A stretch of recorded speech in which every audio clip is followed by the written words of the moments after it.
কারাগারে আমাদের আওয়ামী লীগের নেতাকর্মীদের জানে শেষ করা শুরু হয়েছে। তারা এখনো পর্যন্ত কারাগারে 25-30 জনকে শেষ করেছে। বেধড়ক মারার পর তাদের জেলে এনে বলছে তারা শেষ হয়ে গেছে।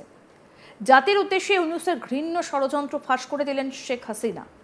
অডিও বার্তায় তিনি ঠিক কি বলেছেন আসুন আপনাদের শোনাই। কি বলছেন বাংলাদেশের প্রধানমন্ত্রী শেখ হাসিনা, শুনুন। তার উপর কারাগারে আমাদের আওয়ামী লীগ নেতা কর্মী হত্যা শুরু করেছে। নাহলে এ পর্যন্ত 25 থেকে 30 জনকে তারা হত্যা করেছে কারাগারে। তবে সেটা আবার কায়দা আছে, কি নিয়ে যায় রিমান্ডে নামে, এমন মারে যখন দেখে যে প্রায় মৃত প্রায় বা মরে গেছে তখন কারাগারে পাঠায়, বলে কারাগারে হার্ট ফেল করে মারা গেছে। একের পর এক সবচেয়ে বেশি মারা গেছে বগুড়া কারাগারে। এরকম প্রত্যেক কারাগারে মানুষ হত্যা করেছে। 24শে জুন মঙ্গলবার স্থানীয় সময়ে বেলা 12টার দিকে মন্দির ভেঙে ফেলার চরম সীমা দিয়ে গিয়েছিল বাংলাদেশের কট্টরবাদীরা। এরকমই অভিযোগ করেছেন স্থানীয় এক সনাতন ধর্মাবলম্বী। এই সংক্রান্ত একটা ভিডিও ভাইরাল হয়েছে সোশ্যাল মিডিয়ায়, যেখানে দেখা যাচ্ছে রাতের অন্ধকারে ওই দুর্গা মন্দিরের সামনে অনেক মানুষের ভিড়। এদিকে মন্দির চত্বরে ভিডিও করতে গেলে বাধা দেওয়ার অভিযোগ উঠেছে। বাংলাদেশ সেনাবাহিনীর 2 জন অফিসার এসে নাকি জানান যে তারা মন্দিরটা অপসারণের জন্য সরকারি নির্দেশ পেয়েছেন। তারা সতর্ক করে দেন যে যদি মন্দিরটা অপসারণ না করা হয় এবং ভবিষ্যতে কোনো আক্রমণ ঘটে তাহলে সেনাবাহিনী হস্তক্ষেপ করবে না। তারা কাউকে ঘটনাটা ভিডিও করতে দেয়নি এবং এমনকি কেউ ভিডিও করতে ধরা পড়লে হিন্দুদের বিরুদ্ধে ব্যবস্থা নেবার হুমকিও দেয়নি।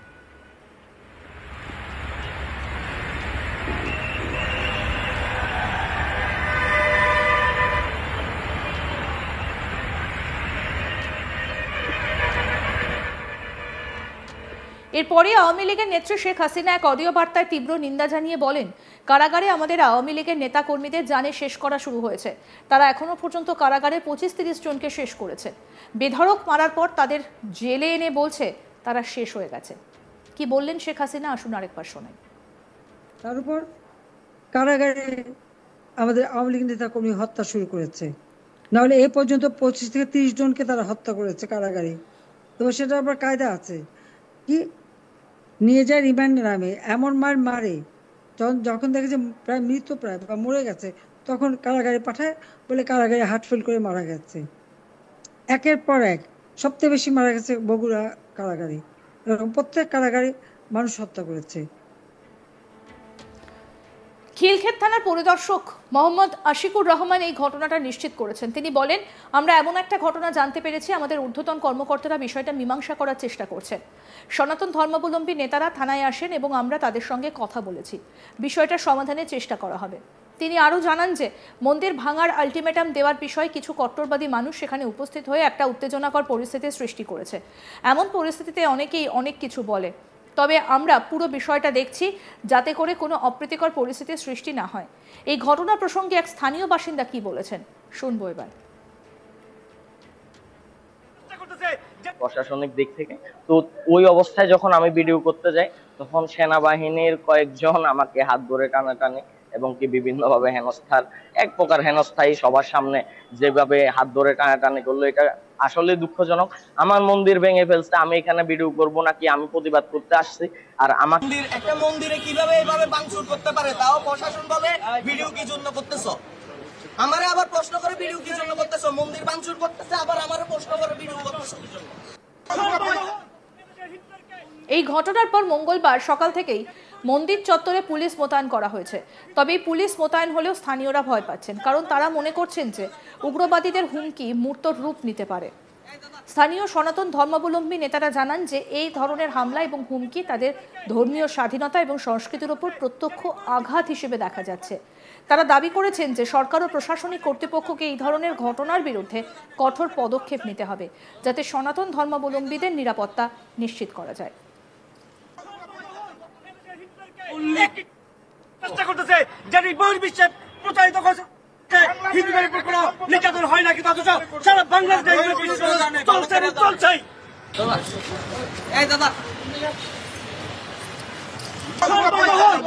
হিন্দুদেরকে চেষ্টা করতেছে যারা বহির্বিশ্বে প্রচারিত করছে। গত কয়েক বছর ধরে দেশের বিভিন্ন এলাকায় সনাতন ধর্মাবলম্বীদের ওপর হামলা, মন্দির ভাঙচুর এবং ধর্মীয় স্থানগুলোর ওপর হুমকির ঘটনা বারবার ঘটেছে। বিশেষ করে দুর্গাপুজোর সময় এই ধরনের ঘটনা বেড়ে যায়, যা স্থানীয় সনাতন সম্প্রদায়ের জন্য একটা বড় চ্যালেঞ্জ হিসেবে দাঁড়ায়। এই ঘটনার কড়া নিন্দা করা হয়েছে সোশ্যাল মিডিয়ায়। বাংলাদেশে সনাতনী হিন্দু এবং হিন্দু মন্দিরগুলোর নিরাপত্তা কোথায় প্রশ্ন উঠতে শুরু করেছে। এই ঘটনাটা শুধুমাত্র স্থানীয় স্তরে নয়, বাংলাদেশের সামগ্রিক সাম্প্রদায়িক সামঞ্জস্যের উপরও প্রভাব ফেলতে পারে। দেশের বিভিন্ন ধর্মাবলম্বী সম্প্রদায়ের মধ্যে সহযোগিতা এবং শান্তি প্রতিষ্ঠার জন্য এই ধরনের ঘটনা একটা বড় বাধা হিসেবে দাঁড়াচ্ছে। সরকার ও সামাজিক নেতৃত্ব দানকারীদের জন্য এই সমস্যার সমাধান খুঁজে বের করা একটা জরুরি প্রয়োজন হিসেবে দেখা যাচ্ছে। এটাই মনে করছেন দেশের সনাতনী ধর্মাবলম্বীরা। নির্যাতন হয় নাকি সারা বাংলাদেশ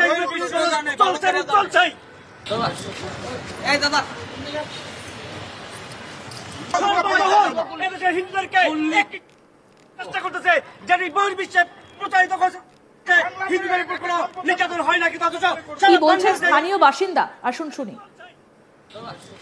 প্রশাসনিক দিক থেকে তো ওই অবস্থায় যখন আমি ভিডিও করতে যাই, তখন সেনাবাহিনীর কয়েকজন আমাকে হাত ধরে টানাটানি এবং কি বিভিন্ন ভাবে হেনস্থার, এক প্রকার হেনস্থাই সবার সামনে যেভাবে হাত ধরে টানাটানি করলো, এটা আসলে দুঃখজনক। আমার মন্দির ভেঙে ফেলছে, আমি এখানে ভিডিও করব নাকি আমি প্রতিবাদ করতে আসছি? আর আমার একটা মন্দিরে কিভাবে এইভাবে ভাঙচুর করতে পারে, তাও প্রশাসন বলে ভিডিও কি জন্য করতেছো? আমারে আবার প্রশ্ন করে ভিডিও কি জন্য করতেছো? মন্দির ভাঙচুর করতেছে, আবার আমারও প্রশ্ন করে ভিডিও করতেছো। কারাগারে আমাদের আওয়ামী লীগের নেতা কর্মীদের জানে শেষ করা শুরু করেছে। তারা এখনো পর্যন্ত কারাগারে 25-30 জনকে শেষ করেছে। বেধড়ক মারার পর তাদের জেলে এনে বলছে তারা শেষ হয়ে গেছে। কি বলছেন এই বিষয়ে প্রধানমন্ত্রী শেখ হাসিনা, শুনবো। তার উপর কারাগারে আমাদের আওয়ামী লীগ নেতা কর্মী হত্যা শুরু করেছে। নাহলে এ পর্যন্ত 25-30 জনকে তারা হত্যা করেছে কারাগারে। তো সেটা আবার কায়দা আছে, কি নিয়ে যায় রিমান্ডে নামে, এমন মারে যখন দেখে যে প্রায় মৃত প্রায় বা মরে গেছে, তখন কারাগারে পাঠায়, বলে কারাগারে হার্ট ফেল করে মারা গেছে। একের পর এক সবচেয়ে বেশি মারা গেছে বগুড়া কারাগারে। এরকম প্রত্যেক কারাগারে মানুষ হত্যা করেছে। 24শে জুন মঙ্গলবার স্থানীয় সময় বেলা 12টার দিকে মন্দির ভেঙে ফেলার চরম সীমা দিয়ে দিয়েছিল বাংলাদেশের কট্টরবাদীরা। এই অভিযোগ করেছেন স্থানীয় এক সনাতন ধর্মাবলম্বী। এই সংক্রান্ত একটা ভিডিও ভাইরালও হয়েছে সোশ্যাল মিডিয়ায়, যেখানে দেখা যাচ্ছে রাতের অন্ধকারে ওই দুর্গা মন্দিরের সামনে অনেক মানুষের ভিড়। এদিকে মন্দির চত্বরে ভিডিও করতে গেলে বাধা দেওয়ার অভিযোগ উঠেছে। বাংলাদেশ সেনাবাহিনীর 2 জন অফিসার এসে নাকি জানান যে তারা মন্দিরটা অপসারণের জন্য সরকারি নির্দেশ পেয়েছেন। তারা সতর্ক করে দেন যে যদি মন্দিরটা অপসারণ না করা হয় এবং ভবিষ্যতে কোনো আক্রমণ ঘটে তাহলে সেনাবাহিনী হস্তক্ষেপ করবে না। আরও আপডেট পেতে দেখতে থাকুন আজ তাক বাংলা। সাবস্ক্রাইব করুন, নোটিফিকেশন পেতে বেল বাটন অপশন প্রেস করুন, হোয়াটসঅ্যাপেও ফলো করুন আজ তাক বাংলা।